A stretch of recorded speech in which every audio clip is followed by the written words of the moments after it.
तो आज करना है अपन को क्लास 12 की चैप्टर नंबर 3 की पहली एक्सरसाइज का दूसरा क्वेश्चन। तो क्या बोल रहा है क्वेश्चन?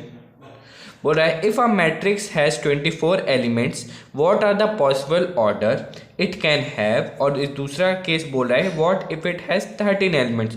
देखो मैंने इंट्रोडक्शन में इस तरह के आपको क्वेश्चन बताए थे, जब आपको बोल दे कि मैट्रिक्स के अंदर 24 एलिमेंट्स है तो कितने पॉसिबल ऑर्डर होंगे। मैंने आपको 2 या 3 क्वेश्चन मैंने अपनी इंट्रोडक्शन पार्ट में कराए थे। अगर अभी तक आपने इंट्रोडक्शन पार्ट नहीं देखा तो आप जाके देख लो, आपको बहुत ही आसानी से सब, पहली एक्सरसाइज तो कुछ नहीं है, आप बहुत ही आराम से इसको सॉल्व कर लोगे।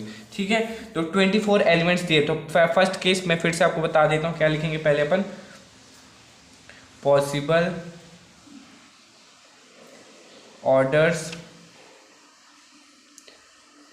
If matrix have 24 elements. ठीक है, ये वाला केस। तो अपन को क्या करना है, सिंपली आप देखो, मैं आपको यहीं बता दूं क्या करना है। 24 एलिमेंट्स है, आपको जब भी बोले कि मैट्रिक्स के अंदर 24 एलिमेंट्स, ये कुछ भी एलिमेंट्स है, आपको उसके पॉसिबल ऑर्डर, तो जितना भी एलिमेंट आपको दिया गया है आपको ये करना है कि वो कौन कौन से टेबल में आता है। बस ये चीज़ है कि ये वाले इस टाइप के क्वेश्चन आ जाए ना आपके बोर्ड एग्जाम में, आप तो आराम से स्कोर कर लो, कोई दिक्कत की बात, बहुत ईजी हो जाए।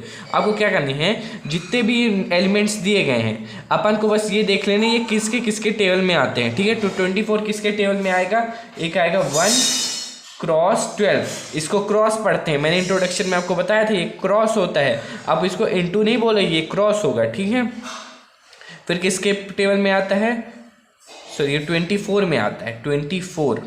ठीक है, फिर आता है 2 क्रॉस 12 में। ठीक है, फिर किस में आता है 3 क्रॉस 8 में। फिर किस में आता है, ये आता है 4 क्रॉस 6 में। अब क्या भैया, अब ये तो 6 के टेबल में आता है, अपन 6 क्रॉस 4 लिखेंगे। आप सोचो 6 क्रॉस 4 लिखेंगे, हाँ बिल्कुल लिखेंगे 6 क्रॉस 4।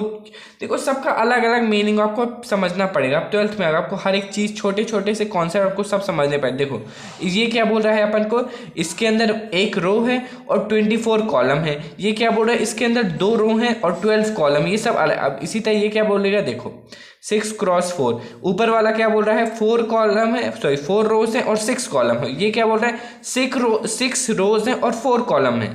ठीक है, समझ गए, हाँ यहाँ तक बिल्कुल समझ गए। फिर किस में आएगा, ये 8 क्रॉस 3 में भी आएगा। 8 क्या बता रहे, 8 रो है और 3 कॉलम है। ठीक है, फिर किस में आएगा, ये आएगा, फिर ये आएगा अपन का 12 टूजा नहीं, मैं यही गलत कर दिया, ये क्रॉस ही बोलेंगे, मैं क्रॉस ही बोलना है। आप कभी भी ये आपको सिर्फ एक्स का साइन है, ये इंटू मल्टीप्लाई का नहीं, सिर्फ ये 12 क्रॉस 2 है, यानी कि 12 रो है और 2 कॉलम है।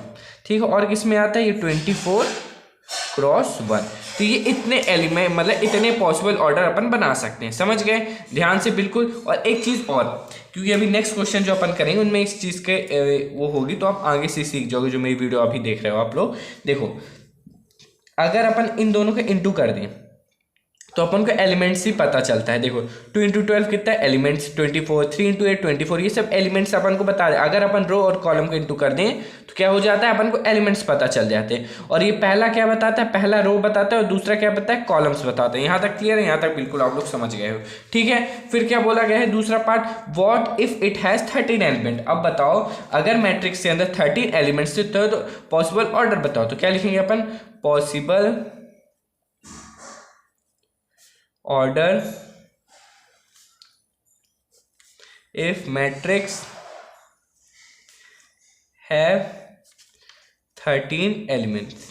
ठीक है, 13 है। तो अपन फर्स्ट स्टेप क्या होगी, अब पॉज करो वीडियो और अपने से करो, कर लिया पॉज, आपका तो आंसर आ गया होगा। तो 13 एलिमेंट्स है। 13 एलिमेंट्स कैसे, अपन को सिंपली क्या देखना है कि किसके किसके टेबल में आता है। ठीक है, तो किसके आता है, एक आता है 1 क्रॉस 13 में और ये आता है 13 क्रॉस 1 में, इसी में आता है। और इसके अलावा तो किसी में। और एक चीज़, आपको कुछ चीज़ भी रटना नहीं है, बहुत ही सिंपली मैं आपको समझाऊंगा, आपको समझते चलना, बहुत ही आसानी से अपन इस चैप्टर को ख़त्म कर देंगे। कोई ये पूछे 1 क्रॉस 13 क्या बताता है, तो आप क्या बोलोगे, 1 क्रॉस 13 बताता है कि उसमें एक रो है और 13 क्या है, कॉलम्स बता है। अब बोल दे एक और क्वेश्चन अराइज होता है, बताओ इसके अंदर 1 क्रॉस 13 के अंदर कितने एलिमेंट्स है। तो आप क्या करोगे, 1 और 13 को इंटू कर दोगे तो कितने आ जाएंगे, 13 आ जाएंगे, मतलब 13 एलिमेंट्स है। यहाँ तक क्लियर है, ये वाला क्वेश्चन अपन का बिल्कुल हो गया आसानी से। अब अपन नेक्स्ट क्वेश्चन में चलते हैं, वो भी इसी तरह का है। तो आप चाहे तो आप वीडियो जाकर देख लो, क्योंकि मैं अपलोड तो कर ही दी चुका हूँ क्वेश्चन नंबर 3, बट मेरे को व्यूज़ की कोई दिक्कत नहीं, ठीक है। मेरे को आप लाइक करो, कुछ भी करो, बट आप अगर अपने से वो क्वेश्चन मेरी इस वीडियो देखने के बाद कर लेते हो तो बस वही चीज़ है कि आपने कर लिया, आपको वीडियो देखने की कोई ज़रूरत नहीं। मैं कोई वो नहीं हूँ कि आपको बोलूँ कि नहीं नेक्स्ट वीडियो ज़रूर देखो, आप आराम से पढ़ो। अगर ये वाला क्वेश्चन देख लो, अगर वो आपको मानता है तो मत देखो, कोई ज़बरदस्ती नहीं, आपको बनता है टाइम वेस्ट नहीं करो, नेक्स्ट क्वेश्चन में चलो, क्योंकि टाइम बहुत कम है अपने पास, अपन को अच्छे से प्रिपरेशन करनी है तो करो, ठीक है। तो आज के लिए इतना ही, अब अपन नेक्स्ट क्वेश्चन करेंगे, देखते हैं क्या होता है उस क्वेश्चन में, ठीक है।